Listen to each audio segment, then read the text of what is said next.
Dans la vidéo précédente, je vous ai proposé un premier exercice d'étirement de la région de la nuque et de la partie haute du dos. Cette version-ci est plus facile parce que l'on n'a pas à s'installer au sol pour les personnes qui ont peut-être une mobilité réduite ou qui n'ont pas le temps de s'installer sur un tapis. Donc, on se place sur le bord d'une chaise, sur le bord. Bien sûr, on ne s'adosse pas, sinon l'exercice serait inutile. On est sur le bord de la chaise, on va placer les pieds à plat. On ne se place pas sur la pointe des pieds. Pieds à plat, très détendu. On va placer les mains tournées vers le plafond sur les cuisses pour détendre les épaules. Et on va, comme l'exercice proposé dans la vidéo précédente, descendre la tête, le menton vers la poitrine. Toujours dans la concentration, le calme. L'idée, je le répète, c'est de sentir la tête faire son étirement par elle-même, par son propre poids. C'est le poids qui va étirer les muscles de la zone dorsale. Donc, on prend le temps, on respire tranquillement.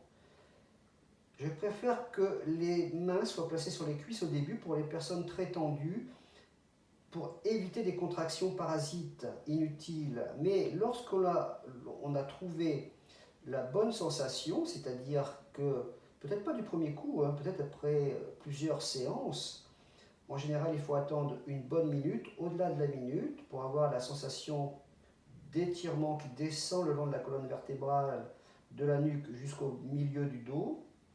On peut, si on est à l'aise, tout doucement, descendre et laisser les bras ballants, ce qui va augmenter le poids d'étirement au niveau des trapèzes supérieurs.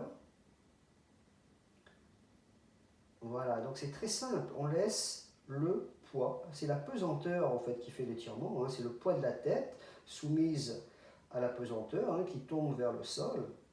Donc il serait inutile de retenir la tête, on serait contre-productif, d'accord? On ne retient pas, on laisse la tête comme si elle devait tomber jusqu'au sol. Voilà, le retour, comme la vidéo précédente, chemin inverse, très lentement, on redresse.